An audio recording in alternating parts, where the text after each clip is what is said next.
Muy buenas noches, señoras, caballeros. Bienvenidos a las noticias de Intereconomía. La lección más amarga que nos están dejando las jornadas postelectorales en Cataluña es esta: insolidaridad de los partidos que defienden la unidad nacional y su incapacidad para hacer frente común contra el separatismo. Ciudadanos quiere marcar territorio como alternativa de gobierno y exhibe su victoria catalana. El PP tiene más miedo a Ciudadanos que a los separatistas, su proverbial sentido del Estado, y responde con una hostilidad que al votante español le está dejando perplejo. Por ejemplo, así hablaba Rafael Hernando. La posibilidad de que el Partido Popular tenga grupo parlamentario implique que los independentistas no tengan mayoría en el conjunto de las comisiones del Parlamento catalán. Y me llama la atención es la mezquindad del señor Rivera en una situación como esta.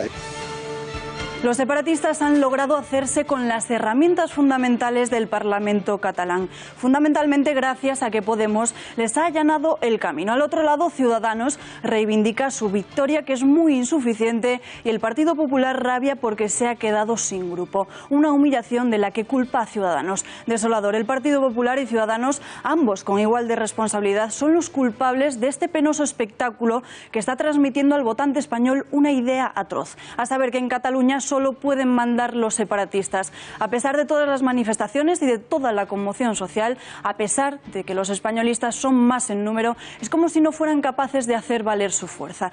En buena medida, esta incapacidad se debe a la inercia de los partidos del sistema. El Partido Popular y el Partido Socialista, que sufren lo que podríamos llamar un síndrome de Estocolmo. Siguen pensando que el nacionalismo catalán es parte del sistema. Siguen suspirando porque aparezca un nacionalista moderado que devuelva las cosas a su cauce. Llevan tantos años dejando que el nacionalismo secuestre la iniciativa política que ahora son incapaces de salir de su engaño. Una vez más, el Partido Popular y el Partido Socialista parecen incapaces de entender que el juego se ha acabado, porque el sistema se ha roto. El nacionalismo ya no representa en modo alguno una fuerza con la que se pueda seguir pactando para asegurar eso que antes se llamaba gobernabilidad de Estado y que ahora se nos muestra cada vez más como un indecente pasteleo. Por tanto, y descartado el Partido Socialista por su incompatibilidad con una idea integral de España, el Partido Popular y Ciudadanos están obligados a entenderse. De lo contrario, España seguirá desarmada en manos de una minoría que sí sabe lo que quiere: los separatistas. Es hora de que Ciudadanos, el Partido Popular e incluso aquellos sectores del Partido Socialista y de la ultraizquierda que no quieren la ruptura, pacten un esfuerzo común para defender lo fundamental: una España concebida como mínimo como marco legal de la comunidad política. Y a partir de ahí, que hagan presión dentro y fuera de las instituciones para desmontar la gigantesca estructura de poder creada por los separatistas durante 40 años, estructura creada con la convivencia de los gobiernos anteriores. Es hora de olvidarse de los intereses mezquinos y pensar en España. Si Ciudadanos, el Partido Popular y el Partido Socialista no lo hacen, los ciudadanos no lo perdonarán jamás. Hoy hablaremos de esta impresentable grieta en las fuerzas constitucionalistas y además todo esto en titulares.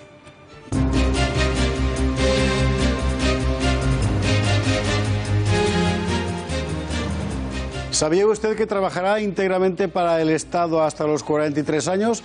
Bueno, pues sí, y eso es por la elevada tributación española, por la que Hacienda se embolsa prácticamente un 40% de lo que gana cada español en su vida. Entraremos en detalle en esta cuestión. El partido de Mariano Rajoy ya no sabe qué más hacer. Entre los celos a Ciudadanos, la falta de autocrítica, ahora a la mochila de la corrupción se le suma la falta de buena gestión del separatismo conciliador. Así califican al nuevo presidente del Parlamento, un radical que vive del dinero público desde los 20 años.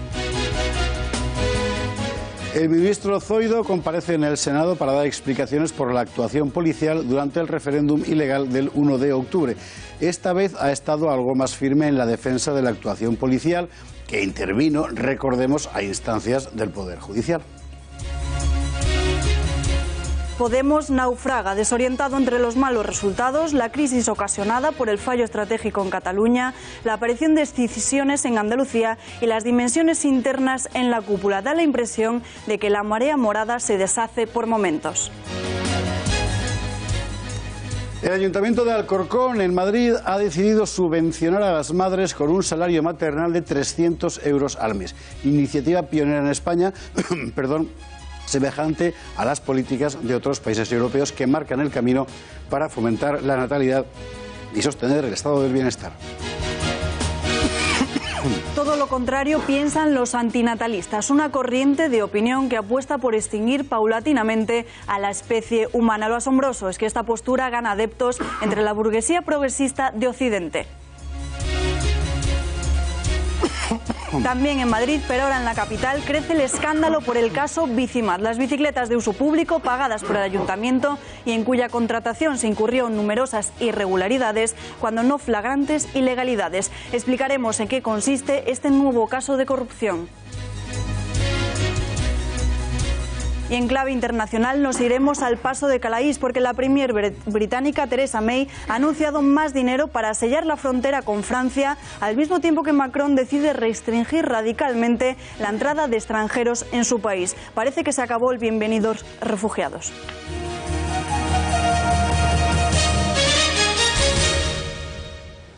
Bueno, abrimos nuestra crónica de hoy, si me deja la garganta, en la página económica, porque el Instituto Juan de Mariana ha publicado un análisis sencillamente escandaloso sobre el esfuerzo fiscal que soportamos los españoles. Para que se haga usted una idea, Hacienda se queda con un 40% de lo que cualquiera de nosotros ganamos a lo largo de toda nuestra vida. Fátima García Manzano tiene los datos. Fátima, buenas noches.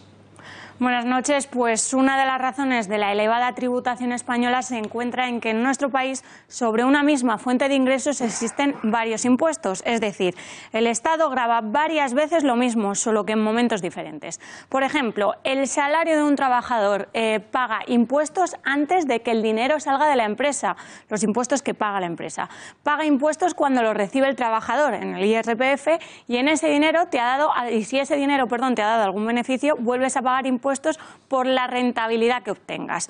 Con este sistema, una persona que empieza a trabajar a los 16 años y fallece a los 83 habrá obtenido una renta bruta total de casi 1.470.000 euros. Pero atención, porque de esta cantidad Hacienda recibe 585.000 euros entre IRPF, cotizaciones sociales, IVA, impuestos especiales e IBI. Es decir, Hacienda se queda con el 40% de los impuestos reales que percibe un trabajador medio en España. Así pues, desde que entra en el mercado laboral con 16 años hasta que fallece con 83, este contribuyente habrá destinado un total de 27 años de sueldo al pago de impuestos. Es decir, trabajará íntegramente para el Estado hasta los 43 años de edad. Y una vez llegada la jubilación, la mordida fiscal aumenta. Pensión media de 968 euros al mes en 14 pagas, con unos ingresos totales de 244.000 euros durante sus 18 años como retirado. La factura fiscal asciende a algo más de 128.000 euros. Los ingresos íntegros de 9 de sus 18 años como jubilado se irán al fisco.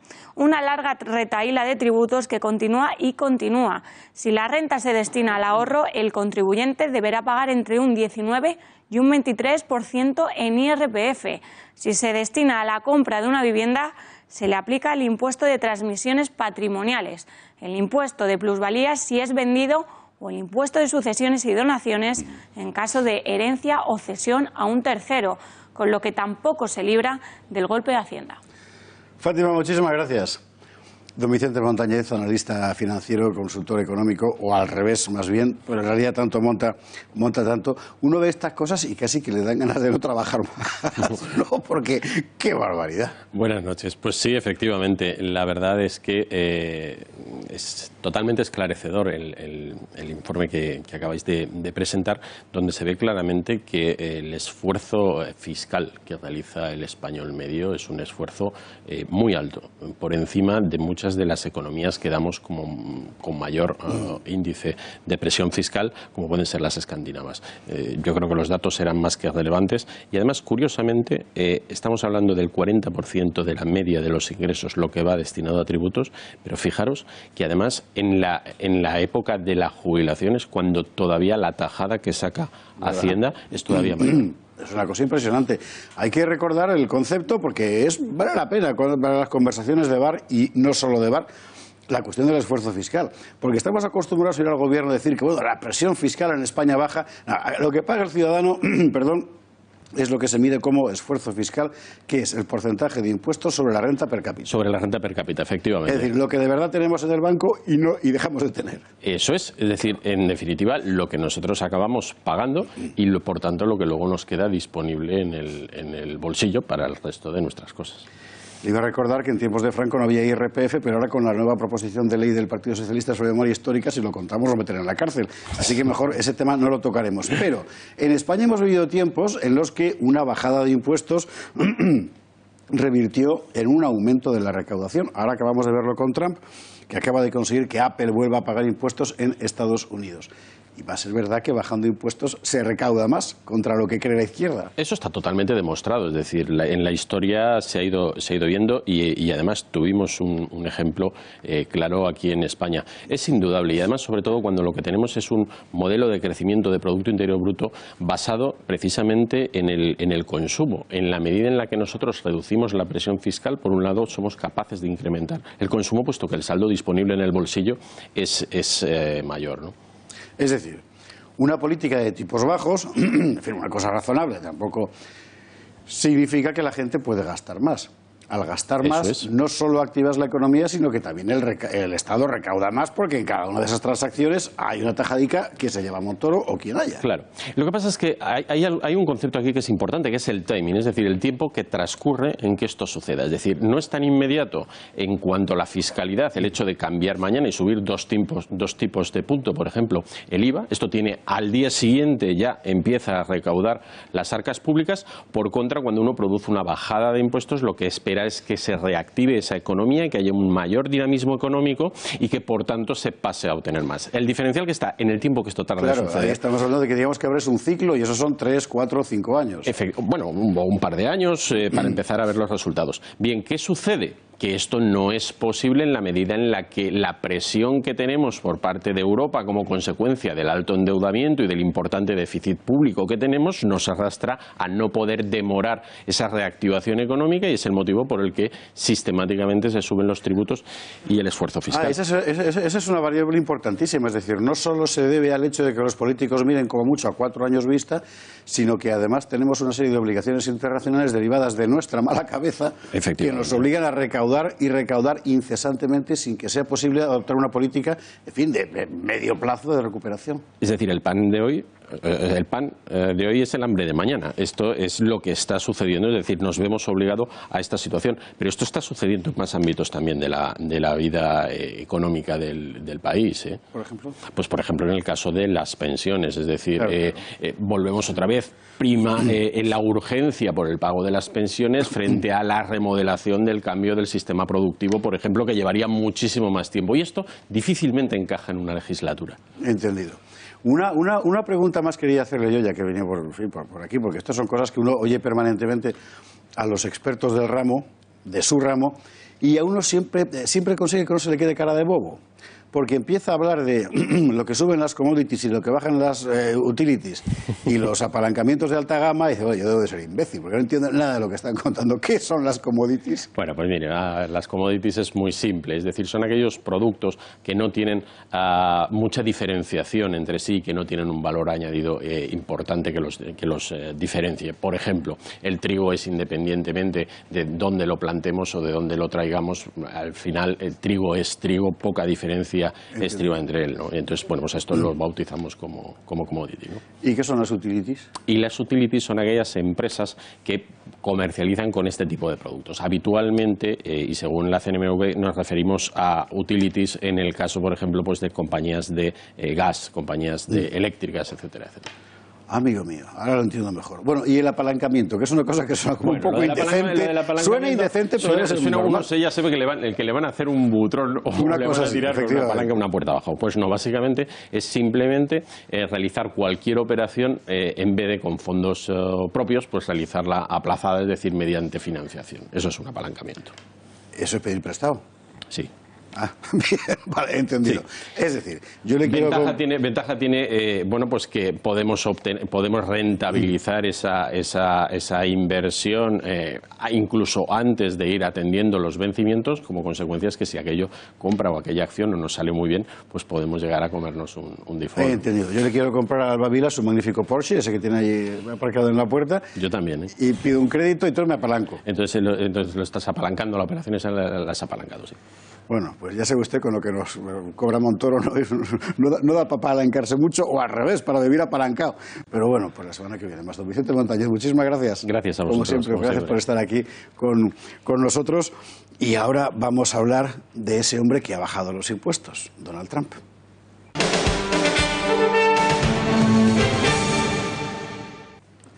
Wall Street ha subido casi un 35%, de la bolsa de Nueva York, ha subido casi un 35% desde que Donald Trump ganó las elecciones. Y eso ha sido, entre otras cosas, por la reforma fiscal del nuevo presidente. ¿Por qué? Pues porque las grandes empresas americanas, agobiadas por una fiscalidad muy fuerte, tenían hasta ahora alrededor, ojo, de 2 billones con B de barbaridad y medio de dólares en paraísos fiscales, las Caimán, Bahamas, el Canal, Bermudas, etcétera. Con la rebaja fiscal, ese dinero va a volver, va a circular y la bolsa sube. La bolsa y la recaudación, claro. Pues el mejor ejemplo, noticia de hoy, es el de Apple. La gran firma tecnológica tenía el pasado mes de diciembre 252.000 millones de dólares en paraísos fiscales. Ahora va a repatriar ese capital y va a pagar por ello la Hacienda de los Estados Unidos. La friolera de atención, 38.000 millones de dólares. Se les aplica un tipo fiscal del 15%. Antes habría tenido que pagar en torno a los 100.000 millones de dólares y por eso prefería sacar el dinero fuera. Claro, o sea, aquí una vez más se verifica la cosa de que uno baja los tipos, sube la recaudación. Bueno, mientras la prensa mayoritaria sigue impertérrita en su campaña contra Trump, depósito de todos los males, el presidente norteamericano hace su política y otras cosas. Por ejemplo, recordar quiénes han sido los verdaderos sembradores de noticias falsas en los Estados Unidos. Trump recordaba ayer en Twitter, que su vía natural de expansión, un artículo del economista Paul Krugman, premio Nobel de Economía, en The New York Times, donde Krugman anunciaba que la economía nunca se iba a recuperar del paso de Trump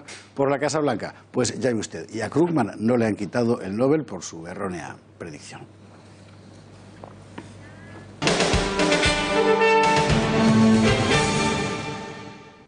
Bueno, en Europa, mientras tanto, seguimos con nuestros quebrantos. Vamos con esa materia de la que nunca nadie le habla a usted en España, ni en parte del extranjero, pero que es la nuez del laberinto en la que andan metidos nuestros políticos europeos y no saben cómo salir. Hablamos de inmigración, naturalmente, porque el gobierno del Reino Unido ha anunciado que destinará 44 millones de libras, 44 millones y medio de libras, que son unos 50 millones de euros, más, es decir, adicionales, para mejorar la frontera franco-británica de Calais, en Francia, como parte de la cooperación bilateral. Lo ha anunciado un portavoz del gobierno británico.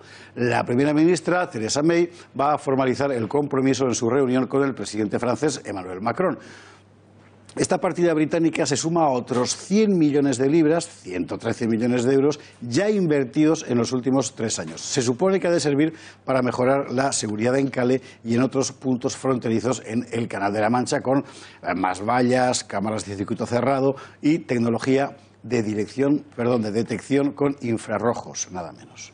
La clave está en Francia y en su nueva política de inmigración, con la que Macron intenta resolver un problema objetivo sin perder demasiado la cara. Francia expulsó en 2017 a un 14,6% más de extranjeros en situación irregular que el anterior año, para situarse en un total de 14.859 frente a los 12.900 precedentes, informó el Ministerio del Interior francés. De acuerdo con los datos divulgados en un comunicado por la Dirección General de Extranjería de ese departamento, también se disparó la otra cifra de extranjeros rechazados en la frontera cuando trataban de entrar en Francia, que creció un 34%, es decir, de 63.700 en 2016 a 85.400 en 2017. Respecto a Calais, Macron intenta ahora agilizar los trámites para acoger a los recién llegados y cerrar la puerta para que no lleguen más, como informábamos ayer.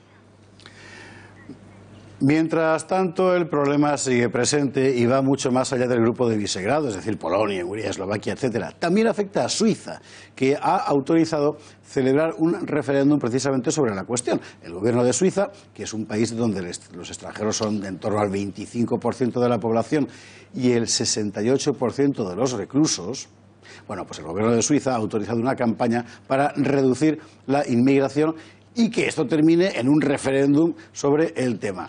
Referéndum que amenaza con tensar las relaciones entre Zurich y el bloque comunitario. Si la iniciativa recopila al menos 100.000 firmas antes de julio de 2019, la propuesta se sometería a consulta pública. Y hay que recordar que una campaña similar, pero sobre la prohibición del burka en público, ya logró reunir más de 100.000 firmas. Como todo el mundo sabe, pero la prensa apenas lo cuenta, el problema no es exactamente la inmigración en sí, sino los riesgos de seguridad que ha ocasionado una inmigración descontrolada. En numerosas ciudades europeas se han creado zonas donde no rige la ley y la inseguridad es extrema. En París, por ejemplo, el sindicato de los conductores del metro ha denunciado que hay ciertas estaciones, sobre todo en la zona norte, que no son seguras, de manera que ya no detendrán sus convoyes en estas paradas. Los trabajadores aseguran que varias estaciones del norte de la capital están sumidas en el caos y denuncian la existencia de bandas raciales que representan un verdadero peligro.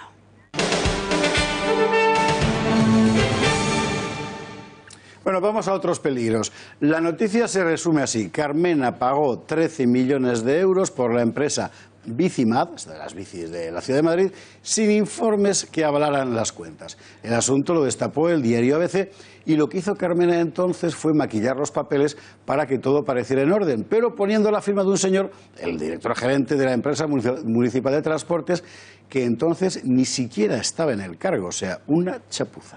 El tema lo puso ayer sobre esta mesa el concejal de Ciudadanos, Sergio Bravezo. Hoy hemos intentado que Ciudadanos o el Partido Popular vengan a ampliarnos esta información, pero entre el Pleno Municipal y los compromisos varios no ha habido manera. Lo que ha hecho Martínez Almeida, que es el portavoz del Partido Popular en el Ayuntamiento, es mandarnos su opinión en vídeo. Lo escuchamos. Exigimos a Manuela Carmena que dé explicaciones inmediatas, que le explique a los madrileños lo que ha pasado. Nosotros hemos registrado ya la comparecencia de Manuela Carmena y esperemos que sea Manuela Carmena quien nos responda en el Pleno del Ayuntamiento de Madrid sobre todas las cuestiones relativas al expediente de Bicimad. En definitiva, lo que decimos es que el Gobierno de Manuela Carmena no solo se desmorona por su incapacidad de gestión, por sus guerras internas, sino que también se está desmoronando como consecuencia de este tipo de actuaciones que nosotros consideramos delictivas y que por eso las vamos a llevar a un juzgado, y ya que no quisieron respondernos en una comisión de investigación, van a tener que responder ante el juez y van a tener que explicar todas las actuaciones que han llevado a cabo. Bueno, yo creo que ya si el Grupo Municipal Socialista sigue apoyando ahora a Madrid en tratar de tapar y de ocultar todas las irregularidades que se están produciendo en el ámbito de Bicimad, yo creo que se están convirtiendo en cómplices de esa voluntad de ocultar a los madrileños lo que verdaderamente ha pasado. Pero el PSOE tiene que hacer esa reflexión ya más general de si puede seguir apoyando a un gobierno que está sumiendo a Madrid en la situación en la que en estos momentos nos encontramos después de más de 2 años y medio de desgobierno, y por tanto el Grupo Municipal Socialista tiene que ser consciente de que ni sus votantes ni sus siglas merecen que sigan prestando ese apoyo al Gobierno en estos momentos y ante los escándalos que estamos conociendo continuamente en esta ciudad. Tenemos preparada la querella que anunciamos que íbamos a interponer por un presunto delito de malversación de caudales públicos y prevaricación, y vamos a incorporar al texto de la querella que vamos a presentar de forma ya inmediata precisamente toda la información que hoy hemos conocido, porque entendemos que lo que se puede haber producido en estos momentos es la comisión de los delitos que nosotros incluíamos en la querella y a continuación el encubrimiento de esos delitos mediante el falseamiento, la manipulación de documentos internos de la empresa municipal de transportes. El escándalo va aumentando a medida que se van haciendo públicos más datos. Aquí seguiremos contando qué pasa con esta historia de Bicimad. Y ahora vamos a la información nacional.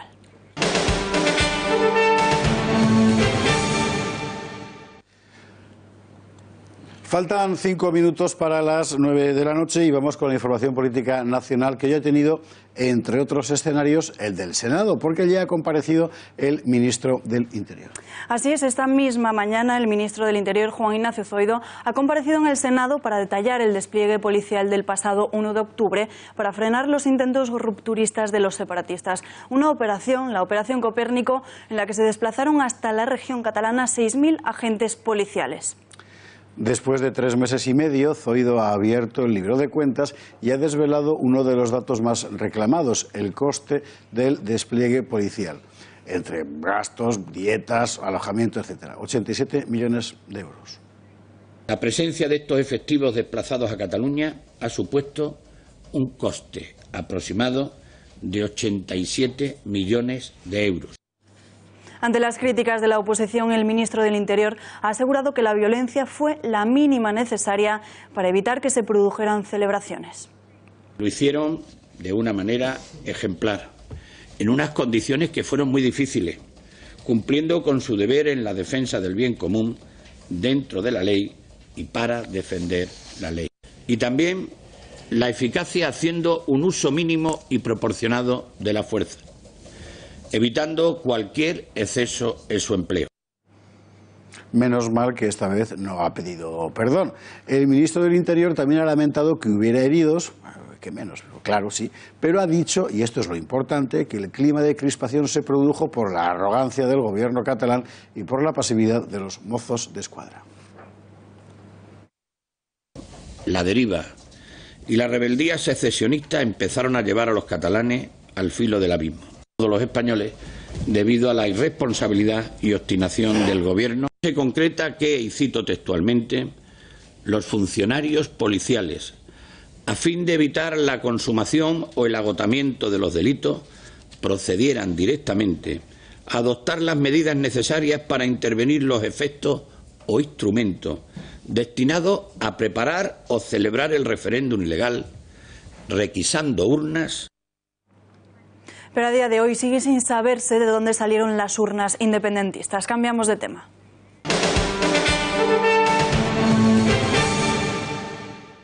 Cambiamos de tema, pero no de escenario, porque estamos averiguando muchísimas cosas sobre el nombre del nuevo presidente del Parlamento catalán, Roger Torrent. Este señor, que aparecía con su barbita puesto en la presidencia del Parlamento, que tiene ese puesto gracias a que Podemos desertó y le ha facilitado al separatismo catalán controlar las principales instituciones parlamentarias, y que el PP, en un caso clarísimo de síndrome de Estocolmo, ha saludado como un hombre de tono conciliador, que ya es lo último. Bueno, Agustín Benito ha contado en La Gaceta quién es este caballero. Agustín, buenas noches. Un hombre criado a los pechos del erario público, ¿no es eso? Buenas noches. Efectivamente, el nuevo presidente del Parlamento de Cataluña, Roger Torrent, lleva viviendo del dinero público desde los 20 años. Empezó siendo concejal en 1999 y desde 2007 era alcalde de Sarrià de Ter, un municipio de la provincia de Gerona. Entre sus polémicas más destacadas está su alegría por la excarcelación del exmiembro de ETA, Arnaldo Otegi, del que dijo que estaba en la cárcel por sus ideas políticas, y la negación de la quiebra económica en Cataluña tras la masiva salida de empresas.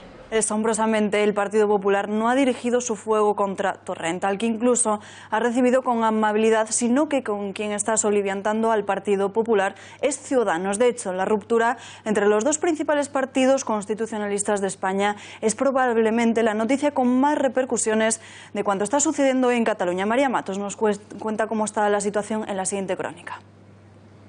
Después del batacazo histórico en las elecciones autonómicas, el PP ya no sabe cómo justificarlo. No solo temen que el nefasto resultado obtenido en Cataluña pueda extrapolarse al resto del país en las generales, sino que el propio Rajoy está preocupado por seguir manteniendo el sillón de la Moncloa. En definitiva, meses de gran desafío, eso a largo plazo. Pero es que a corto plazo ya han perdido la primera batalla dentro de la Cámara catalana.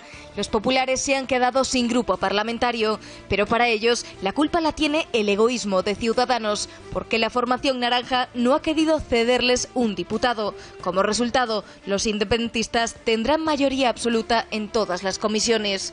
¿Qué hacer ahora? Ir a por ellos. Con este panorama, el PP incluyó la cuestión en el debate público, con una intensa campaña en los medios y en las redes sociales, en las que participaron sus principales espadas. Reunión del Comité de Dirección del Partido Popular de Cataluña.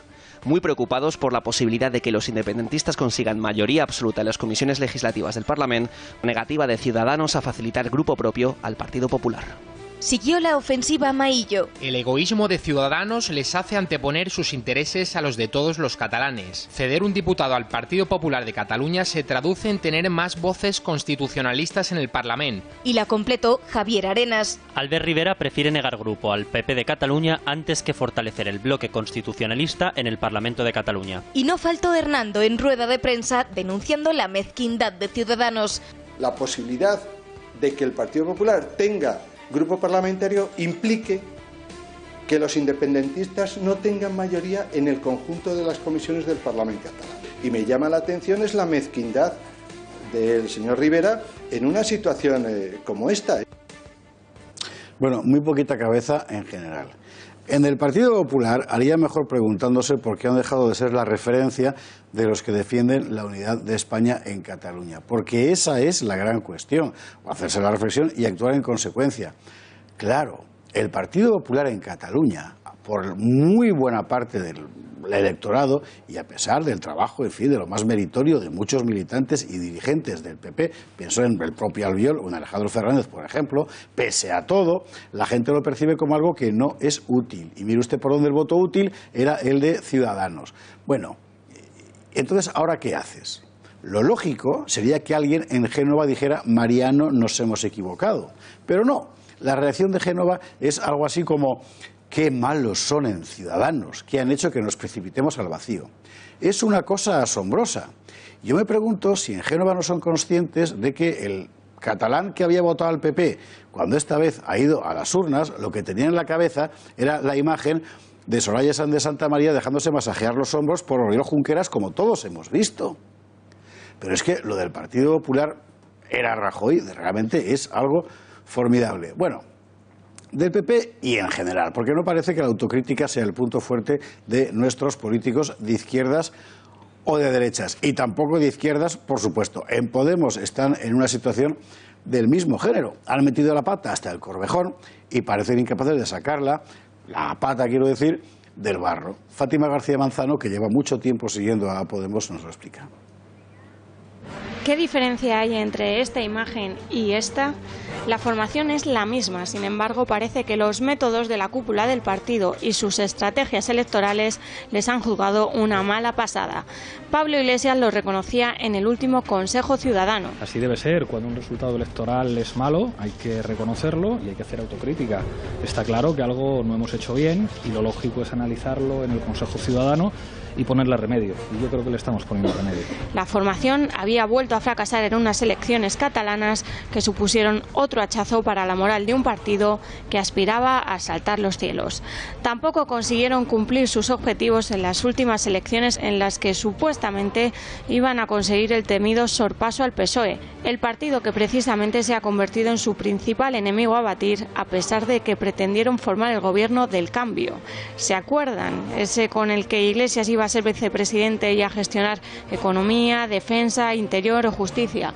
Ahí empezó todo, el principio del fin de un partido que no ha conseguido convencer a sus propios militantes, a juzgar por las últimas encuestas, y que ha dejado por el camino a dos de sus fundadores. Quizás sus alianzas con los separatistas pidiendo un referéndum legal han tenido la culpa.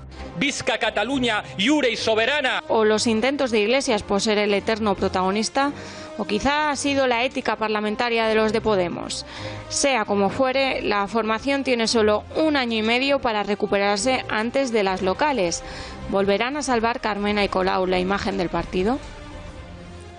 Y salvarán la imagen, porque otra cosa difícilmente. Vamos a ver, ahora tenemos lo de Andalucía. Teresa Rodríguez, que ha montado Marea Andaluza, no sé cómo se llama, con la gente de Izquierda Unida, y lo han registrado aparte y ahí han montado un follón formidable porque en Podemos Madrid no se han enterado de que eso se llevaba a cabo. Tenemos la cantidad de gente que está bajándose, por lo menos desde el punto de vista emotivo, del liderazgo de Iglesias. Vamos a ver, Podemos al final es una gran operación de comunicación que atendía una necesidad social real, porque la gente estaba muy enfadada sobre la base de las 12.000 tribus de la ultraizquierda española que siempre han sido cada una de su padre y de su madre. Consiguieron juntarlas por esa situación y de repente, bueno, consiguieron ese poder, esa enorme influencia. Bueno, cuando empiezas a hacer política de verdad, empiezas a decepcionar gente y empiezas a decepcionar grupos. Y ahora mismo Podemos es el partido que no ha sido capaz de decir si estaba con la Guardia Civil o con Jordi Pujol. El partido que ha entregado al separatismo catalán el Parlamento de Cataluña después de que las elecciones hayan demostrado que era una estrategia equivocada. El partido que en Andalucía ya nadie sabe quién es. El partido de las bicis de Carmena. Ese partido. Esta situación de Podemos se debe, entre otras cosas, a que han hecho una política muy alejada de lo que querían los ciudadanos. Pero no son los únicos. Hay que recordar que la mayoría del Congreso, por ejemplo, está contra la prisión permanente revisable. Y, sin embargo, la gran mayoría de los ciudadanos están a favor. Las exequias fúnebres de Diana Quer han servido de escenario para que vuelva a plantearse la polémica y aquí la queremos plantear de nuevo. Es decir, los partidos políticos son conscientes de que nada en ninguno de sus líderes le permite considerarse superior moralmente a cualquier ciudadano español y que, por tanto, si los ciudadanos españoles son partidarios de una pena de cárcel dura, pero, en fin, rectificable como la prisión permanente revisable, es porque siente que tiene un problema y que si siente que tiene un problema, la función del político es resolverlo, no decirle todos los días, no, tú es que eres muy bruto porque simplemente eres populacho y por eso te dejas llevar por estas cosas. Déjame a mí, que no voy a legislar en caliente. En fin.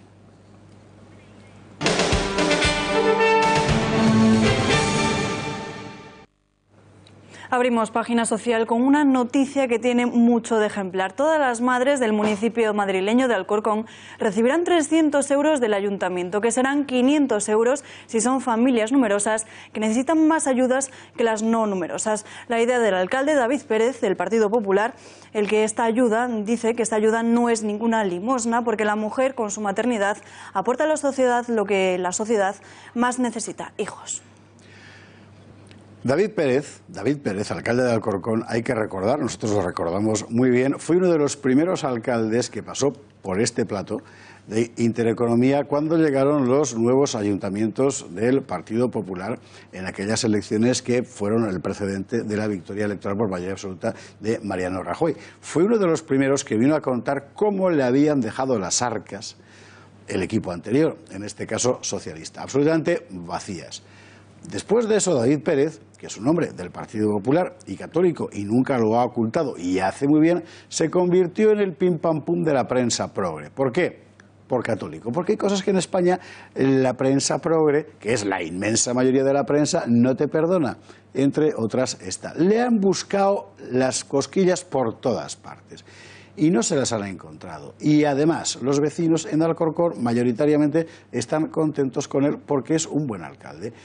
Y esta iniciativa es lo mismo que están haciendo en Europa, en esa Europa que aquí llamamos los cursis, los países de nuestro entorno, ¿verdad?, para tratar de consolidar el estado del bienestar, porque no basta solo con seguir chupando el dinero del ciudadano. Además hay que garantizar lo que va a pasar dentro de 15, 20, 25, 50 años. Y eso solo se garantiza si hay nacimientos. En España la política es exactamente la contraria, también la del PP, pero bueno, David Pérez, que es del PP, ha decidido hacer esa política, la correcta. Hay que recordar que en España el Estado otorga 100 euros mensuales por recién nacido solo hasta los 3 años de edad y solo para mujeres trabajadoras, o sea, una miseria. Por eso la medida del Ayuntamiento de Alcorcón es pionera y nosotros hemos querido hablar de nuevo con su responsable, el alcalde don David Pérez. Don David, muy buenas noches. ¿Qué es exactamente este cheque? Buenas noches. ¿Qué es este salario maternal? Bien, el cheque bebé, que es como nosotros lo llamamos, es una medida que está orientada a apoyar a las familias, sobre todo aquellas familias que se deciden a tener hijos, no solo tenerlos, también puede ser adoptarlos, pues que tengan esa pequeña ayuda, que en definitiva son 300 euros para cualquier vecino de Alcorcón que tenga, cualquier familia que tenga ese niño o acoja ese niño o adopte ese niño, o 500 euros en el caso de las familias numerosas, porque entendemos que esa ayuda tiene que ser un poquito mayor en esos casos y en eso consiste, es una medida más de apoyo a la familia y también a la natalidad. ¿A cuántas mujeres afecta en Alcorcón? Pues afecta a 500 familias, que es más o menos las que en Alcorcón se están produciendo año tras año. Pues se producen o nacimientos o adopciones, como digo, pues son 500. Es la cantidad que nosotros hemos presupuestado para poder atender en función de lo que pasó el año pasado más o menos, y creemos que serán los que se beneficien, 500 familias. ¿Y esto es temporal o para años? Bueno, nosotros la hemos querido convertir en una medida ya estable. Creemos que de todos los gastos que puede hacer un ayuntamiento y una administración, pues ese es uno muy necesario, porque al final las familias que deciden tener hijos, pues muchas veces se encuentran muy solas y que no tienen ayudas, no tienen respaldo. Y en otros países de Europa sí que lo tienen, ¿no? Bueno, pues por eso nos parece importante que a lo mejor es mejor quitar el dinero de otras cosas, de tantos y tantos gastos que hay, que muchas veces no son necesarios, pues ese, a mi modo de ver, es prioritario. Por eso queremos que esta ayuda ya sea para siempre. Y de hecho nosotros así lo estamos aplicando. En este momento en Alcorcón gobernamos el Partido Popular. Mientras nosotros estemos, esa medida va a continuar. Y ojalá que si hubiera un cambio de partido de gobierno, que ojalá tampoco lo haya y yo creo que no lo habrá, pues también lo mantuvieran, porque creemos que ayudar a las familias al final tiene que estar por encima de las ideologías. Entonces, aquí en Alcorcón, por ejemplo, la izquierda intentó quitar las ayudas a las familias numerosas. Y eso fue un gran error, porque además lo intentaron Podemos, PSOE y Ciudadanos. Y yo tuve que estar explicando que al final apoyar a las familias no es una opción de derechas ni de izquierdas, es una cuestión de humanidad y también de conciencia social, porque en este momento las familias son las que están tirando con grandes problemas adelante y muchas veces solas, como digo, y sin ayudas. Pues hay que ayudar a las familias y ese es nuestro compromiso. ¿Las arcas públicas pueden permitírselo? Sí. Al final una gran ciudad como Alcorcón, donde hay un presupuesto pues en torno a los 170 millones de euros anuales, pues puede permitírselo, pero se lo puede permitir Alcorcón y cualquier otra ciudad o cualquier otro ayuntamiento o administración que tenga claras sus prioridades. El Gobierno de la Nación las tiene y lo está haciendo, apoyando a las familias por muchas vías. La Comunidad de Madrid lo está haciendo también de una manera muy comprometida. Y aquí en Alcorcón tenemos un compromiso que es verdad que es de los más avanzados y además ha sido pionero. Por ejemplo, fuimos los primeros en poner las máximas ayudas a las familias numerosas, llegando, por ejemplo, con bonificaciones de hasta el 95% del IBI. Pues por eso digo, si se quiere, se puede. Y, por ejemplo, en un presupuesto de 170 millones de euros, dedicar, como podemos estar dedicando, a ayudar a las familias 1 millón de euros, ¿cómo no se va a poder? Claro que se va a poder. Y nosotros lo hacemos con ayudas a los libros de texto, ayudas de comedor y ahora estas ayudas del cheque bebé a aquellas familias pues que amplían su familia. ¿Y otros ayuntamientos de la comunidad van a hacer algo parecido en Madrid? Sí, me consta que varios ayuntamientos de mi partido, del Partido Popular, ya lo están aplicando. Otros se han fijado en esta medida y lo quieren poner en marcha y nosotros estamos ya mandándoles la información sobre cómo enfocarlo, sobre cómo creemos que se puede ayudar. Y al final, una forma de ayudar a estas familias es que tengan dinero en el bolsillo o dinero para poder ir y comprar cosas básicas como, por ejemplo, pues la leche, que muchas veces los quienes tienen hijos saben que es muy cara, pañales o cosas elementales para los niños, ropa, que muchas veces los niños pues consumen mucha ropa y van creciendo y eso las familias muchas veces no tienen capacidad económica de respuesta. Bueno, pues para eso está esto, es una pequeña ayuda, sabemos que no suple todos los gastos, pero ayuda y eso es nuestro granito de arena al apoyo a las familias. Ojalá muchos más lo imiten y lo continúen. Muchas gracias y buenas noches. Nosotros hemos querido saber si los ciudadanos están al tanto de esta iniciativa. Marta García Villanueva ha sacado su micrófono a la calle. Gracias al Ayuntamiento de Alcorcón, las madres de este municipio madrileño recibirán 300 euros mensuales como salario maternal. Hoy hemos salido a la calle para preguntar a los ciudadanos qué opinan sobre este tema. Me parece muy bien que ayuden para que ayuden a los chavales y para favorecer la maternidad.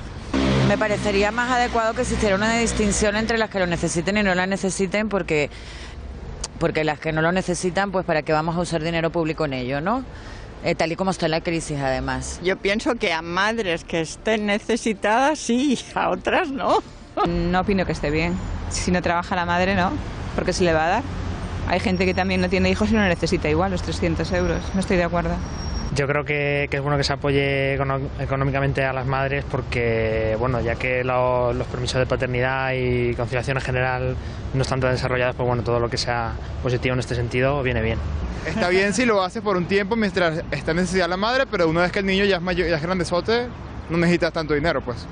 A mí me parece que es bastante interesante porque muchas veces, bueno, casi todo el tiempo la madre no puede trabajar cuando tiene el niño y aunque tenga baja maternal, a lo mejor quiere estar más tiempo con el niño y esos 300 euros les pueden ayudar a ello.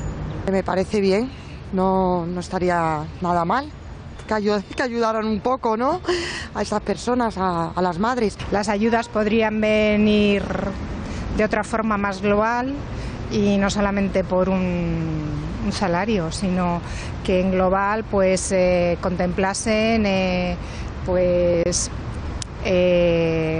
compensación y conciliación de vida familiar, guarderías.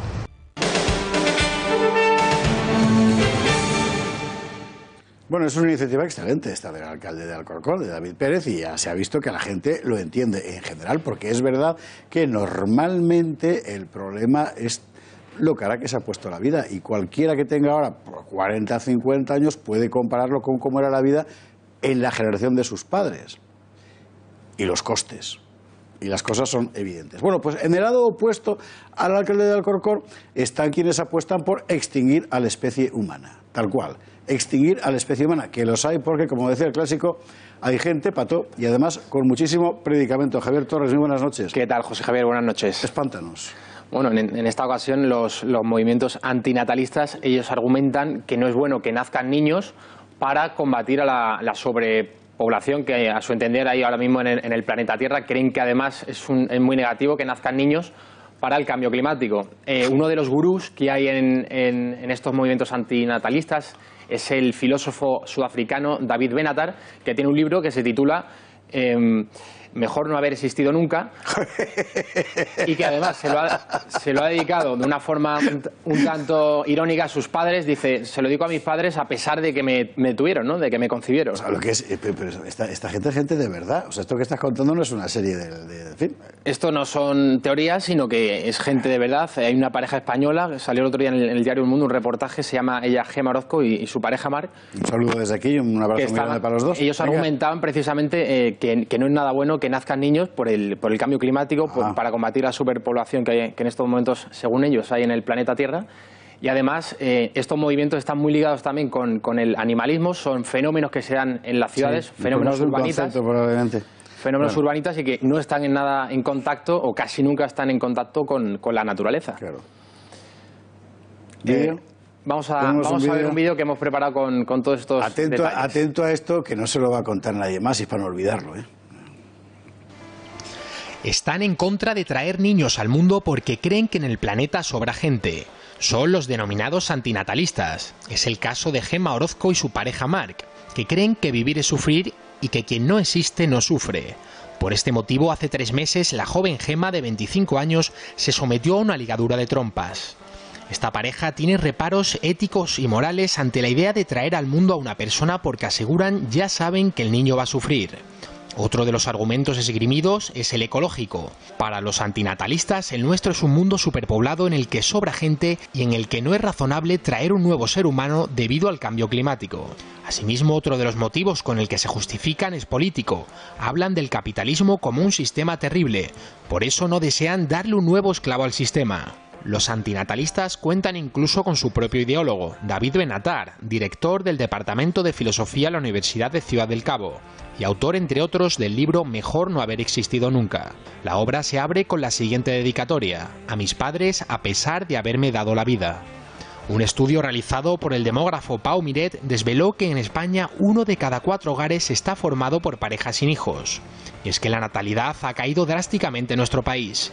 Entre 2008, cuando nacieron casi 520.000 niños, y 2016, el número de nacimientos ha caído un 21,4%.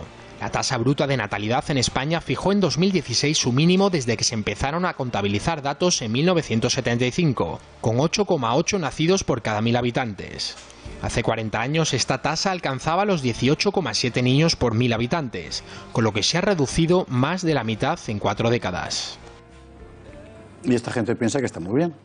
Esta gente, que cuantos menos, mejor. Empezando por ellos mismos. Bueno, está bien, porque es la primera vez que un maltusiano predica con el ejemplo, porque generalmente el maltusiano lo que te dice es hay que reducir la población, pero que se mueran los otros. Eso es, ellos nunca se suicidan, ni menos colectivamente. El caso de esta chica Gema se sometió a una ligadura de trompas, o sea que ella sí que da ejemplo.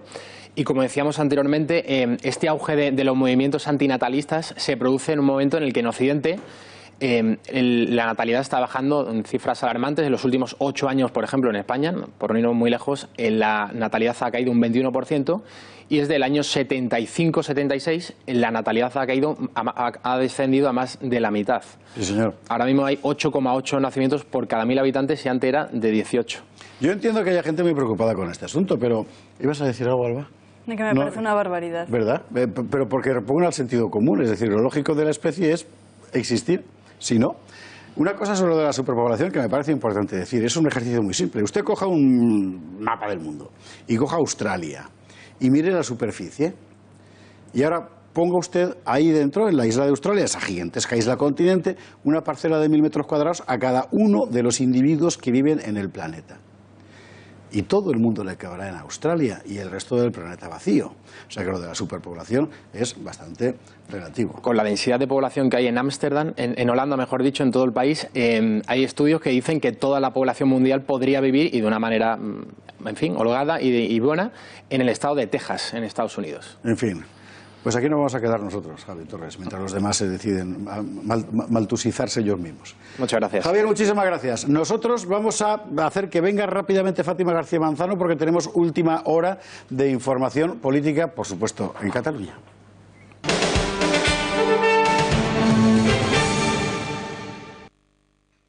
Última hora que concierne justo a lo que hablábamos antes, a Podemos. ¿No? Efectivamente. ¿Qué ha pasado? Pues que Xavier Domènech, que para quien no lo sepa fue el candidato de Podemos o de En Comú Podem a las elecciones... El del beso de Judas. Exactamente. A las elecciones del 21 de diciembre, pues ha decidido mantener una reunión con los comunes y ha asegurado pues que no van a votar a favor de un presidente investido telemáticamente. O telepáticamente. ¿Y por el procedimiento o por el hecho de que sea un personaje fugado de la justicia?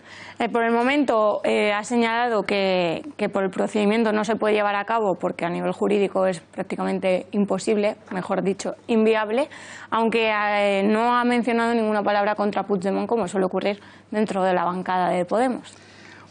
Fátima, tú llevas siguiendo a Podemos desde el principio en la Gaceta. O sea, no están dando una derechas. No, la verdad. Bueno, quizá no es la fórmula adecuada de decirlo, pero vamos, que todo le sale mal. Ya lo habíamos visto en el vídeo anterior, que la jugada de Podemos fue pues el principio del fin, que empezó precisamente cuando Pablo Iglesias se aventuró a decir que quería la vicepresidencia, que quería el control del CNI, educación, justicia, interior, que era impensable, sobre todo porque hizo esa propuesta cuando Pedro Sánchez estaba reunido dentro de la zarzuela con el rey y ni siquiera salió esta iniciativa. Así que a partir de ahí todo han sido calamidades para los de Podemos. Resumen, Podemos, que ha dado al separatismo las instituciones del Parlamento catalán, ahora dice que sí, pero a Puigdemont no lo vamos a votar. No vaya a ser que la gente vuelva a decir, pero ¿dónde vas, Domènech? En fin, Alba, que nos vamos. Nos vamos. Y nos vamos con algo alegre y constructivo, que ya está bien de tristezas. Así es, la alegría nos la da un estadounidense de 2 años cuya familia ha subido a internet un vídeo que llega ahora a los 5 millones de visualizaciones. La madre del pequeño decidió subir este vídeo a su cuenta de Facebook para mostrar cómo cuidan al niño en su familia. Su hija Lidia tiene una guitarra que ayuda a este niño a aprender a través de la música y el canto. Con esta imagen tan tierna les dejamos. Hasta mañana. Hasta mañana y disfruten. Así se cría a un niño Down. Es fantástico, mírenlo.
sing and dance.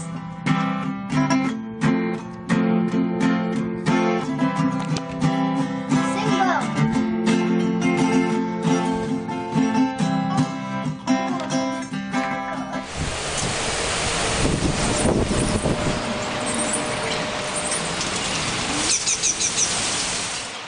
Durante este viernes nos espera un tiempo relativamente tranquilo, a excepción de algunas lluvias que nos vamos a encontrar en puntos del norte de la península. Serán especialmente persistentes en áreas del Cantábrico más oriental y pueden ser de nieve en los Pirineos en cotas por encima de los 1.200-1.400 metros de altitud. En el resto ambiente tranquilo, nubosidad en puntos de Baleares y también algunas precipitaciones en áreas del Estrecho. En las Islas Canarias seguiremos con esas nubes al norte de las islas de mayor relieve y no descartamos nos dejen algunos chubascos. En el resto ya lo veis, ambiente tranquilo, algunas nieblas matinales, pero hay que prestar atención especial al viento también durante este viernes. Seguimos con esas rachas fuertes de viento, pueden llegar a los 80 km por hora en la desembocadura del Ebro. Seguimos con avisos por fenómenos costeros en el Cantábrico y también en las Islas Canarias, en Lanzarote. Las olas pueden llegar a los 6 metros de altura en la jornada de este viernes. En cuanto a las temperaturas, no vamos a experimentar grandes cambios. Seguimos con valores bastante parecidos a los que hemos tenido en jornadas anteriores. Temperaturas que van a estar rondando los 14 grados en puntos del centro, pero fijaos porque en el suroeste casi nos vamos a quedar rozando los 20 grados este viernes.